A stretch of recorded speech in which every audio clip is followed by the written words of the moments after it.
Welcome, my friend. You are here because you are tired of living under the shadow of other people's opinions. You are here because you want to breathe freely without the weight of judgment pressing on your chest, and so I will speak to you directly, as Marcus Aurelius might have spoken to a student, or Epictetus to one of his disciples. If you stay with me, I will not only show you why caring about what people think is chains for the soul, but also how you can begin breaking those chains today. And later in this video, I will reveal the single Stoic exercise that emperors, slaves, and philosophers alike used to become untouchable to the crowd's whispers. Stay with me, because it may surprise you. Let us begin here, without delay. You suffer because you imagine eyes on you when no one is truly watching. You suffer because you lend your peace to others, letting them hold it hostage with their opinions. You suffer because you confuse what belongs to you with what belongs to others. And Stoicism teaches us this first and greatest truth. What is yours is your reasoned choice, your virtue, your character, everything else, opinions. Praise, blame, gossip, approval, these are not yours, and therefore they should not rule you. Marcus Aurelius reminded himself daily, I cannot control what others say or do. I can only control how I respond. So when you hear the laughter behind your back, or feel the sting of someone's judgment, remember this. They have spoken, but it is you who chooses to suffer or to remain still. Imagine standing in a marketplace. Around you, hundreds of voices rise, each saying something different. One shouts that you are foolish. Another whispers that you are admirable. Which voice is correct? The Stoic answer is simple. Neither matters, for both are outside of you. Seneca said it clearly. We are not disturbed by things, but by our view of things. So when someone disapproves of you, it is not their disapproval that harms you. It is your agreement with them, your choice to drink the poison they pour. But why do we care so much? Because deep within we crave belonging, and we think belonging depends on approval. Yet the Stoic says you already belong to the universe.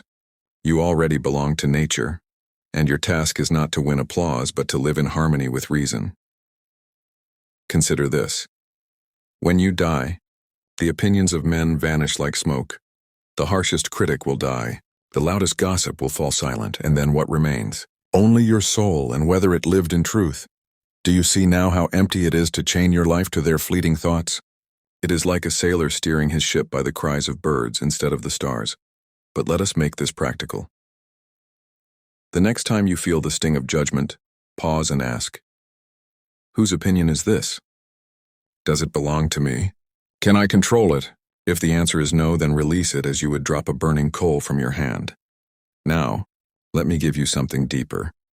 Imagine for a moment that you stand before all of humanity. Every voice, every critic, every admirer. Some shout praises, some throw insults. Now imagine yourself standing still, your heart quiet, your mind like a fortress. They cannot touch you, because you realize none of their voices can add to your virtue, and none of their voices can subtract from it. Your worth is measured by the goodness of your character, not by the noise of the crowd. And here is the cliff I promised earlier, the one we will soon walk together. The Stoics trained themselves with a radical exercise, one that can free you almost instantly from the grip of other people's thoughts.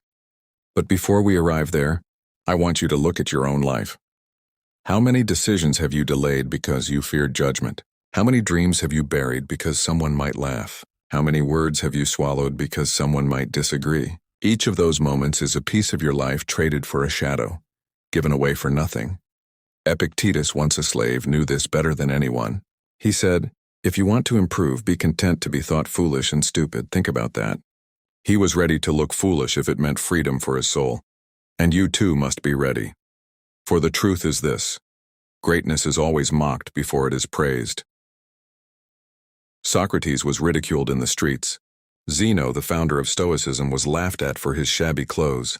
Yet these men carried on because they knew no insult could touch their virtue. So I ask you, what do you want? To be praised today and forgotten tomorrow? Or to live with a clear soul, free from the shackles of approval, so that when you lie down at night you can say, I was true to myself, I was true to reason. The Stoic path is hard, but it is clear. And if you walk it, you will feel lighter, no longer dragged by every opinion, no longer afraid of shadows, You will stand upright, calm, and unshaken. And now, my friend, before we go further, let me speak plainly. If these words touch you, if you feel this wisdom stirring something within, I ask you to support this journey. Leave a comment below. Share your own struggle with caring what others think. Let us walk this path together. And do subscribe to this channel. Because in every video we will bring the voice of the Stoics alive again, guiding you as if Marcus or Epictetus themselves were speaking into your ear. And share this video with someone you know who suffers under the weight of other people's opinions. Give them this gift. Give them this freedom. Because what I will reveal next is not just philosophy, but a practice you can use today, tomorrow, and for the rest of your life.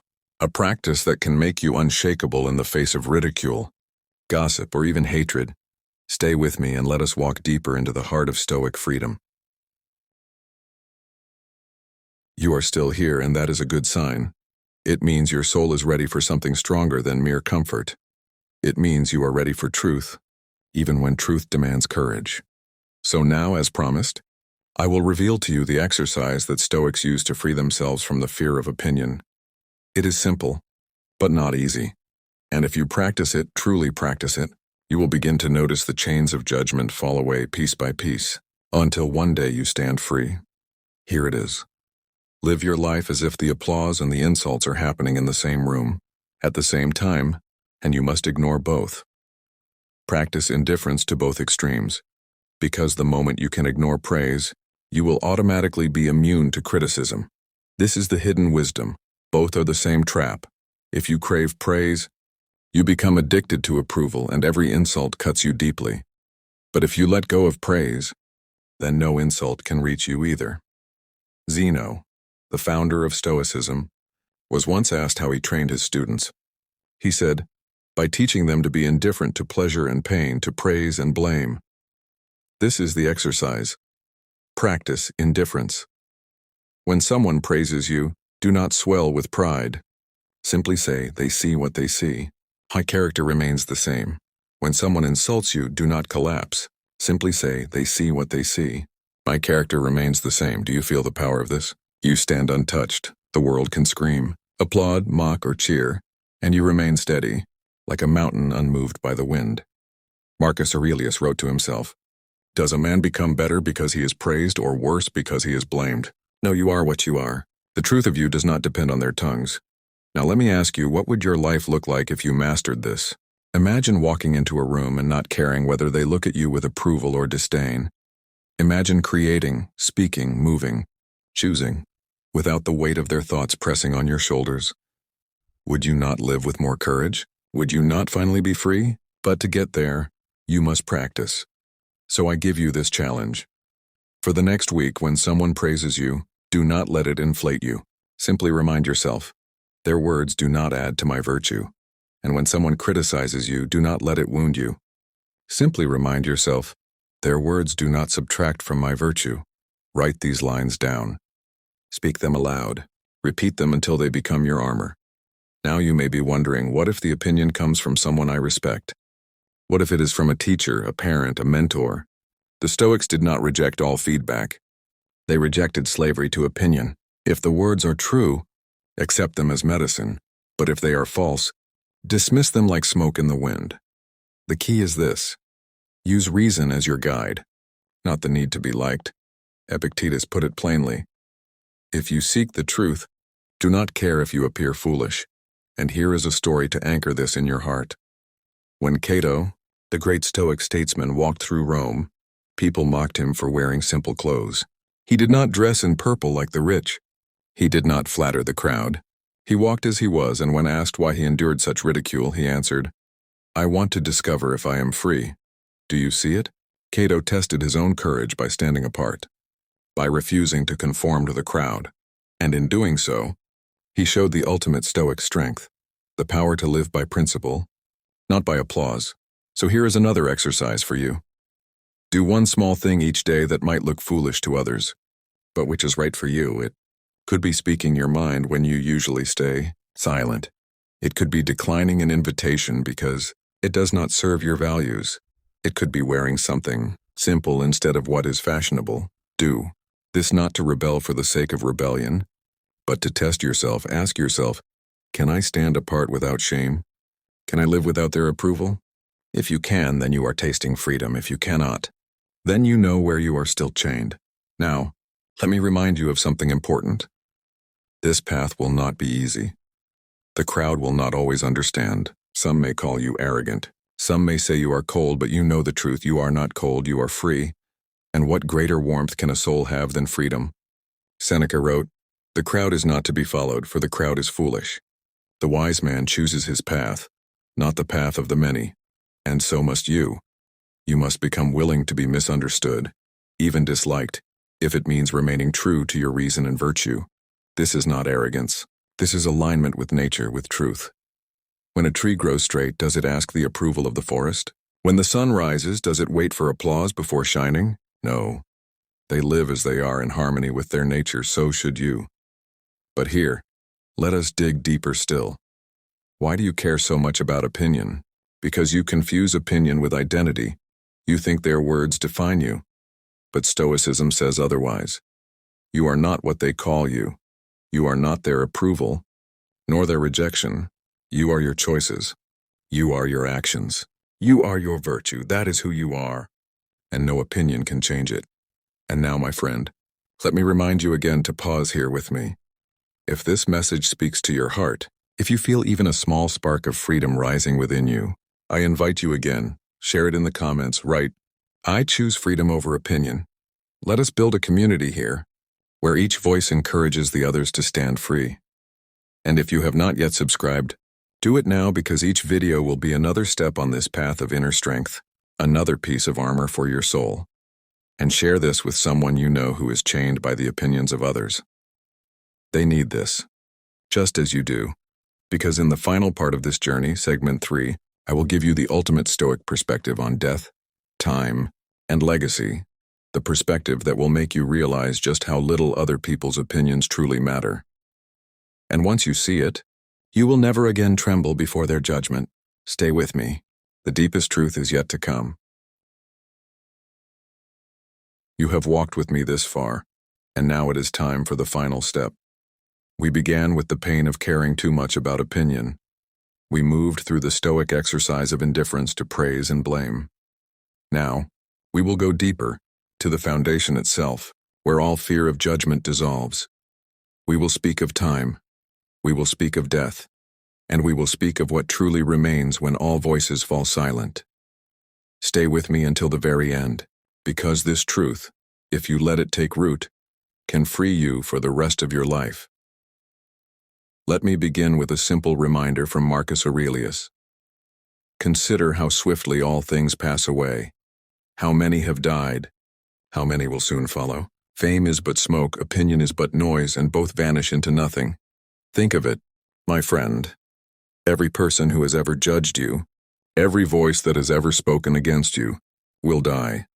Every person who has praised you, who has lifted you up with their words, will die too. In 100 years, most of those names will be gone. In 1,000, almost all will be forgotten, and yet your choices, your virtue, your character, these ripple through eternity. The gossip fades, but the good you do lives on. The laughter at your expense fades, but the courage you showed inspires others long after you are gone. Do you see how small their opinions truly are? They are like waves crashing on the shore, loud for a moment, but soon lost in the vastness of the sea. And yet you, standing on that shore, worry as if each wave could drown you, but no. You are the rock, and the waves break against you and disappear. The Stoics always return to this thought. Remember death, memento mori. Why?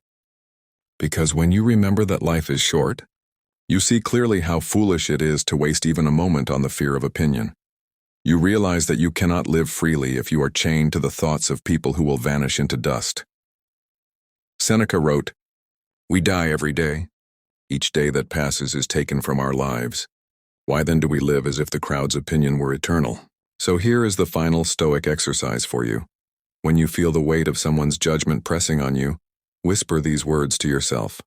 They too will die. And so will I. Let me live as myself. Do this often, until it becomes natural.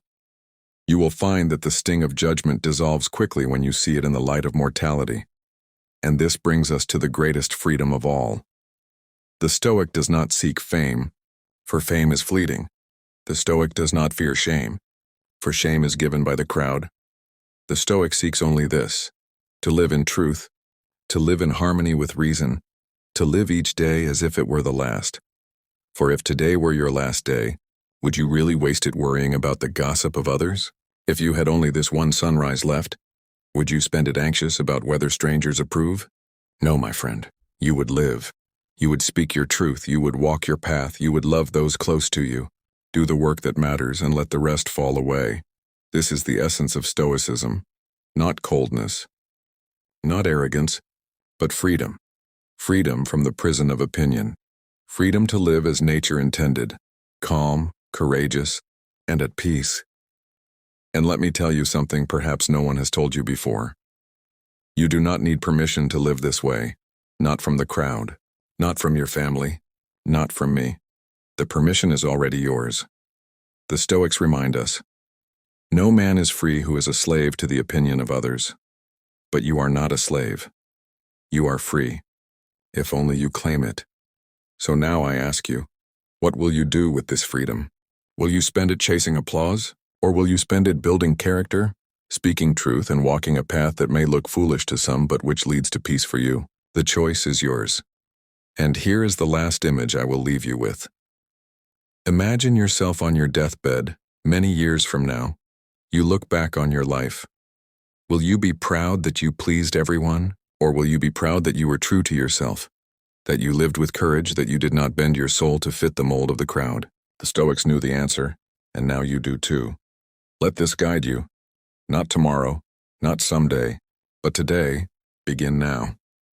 The next time you feel the eyes of others on you, remember, they will die. You will die. But virtue remains. Character remains. Truth remains.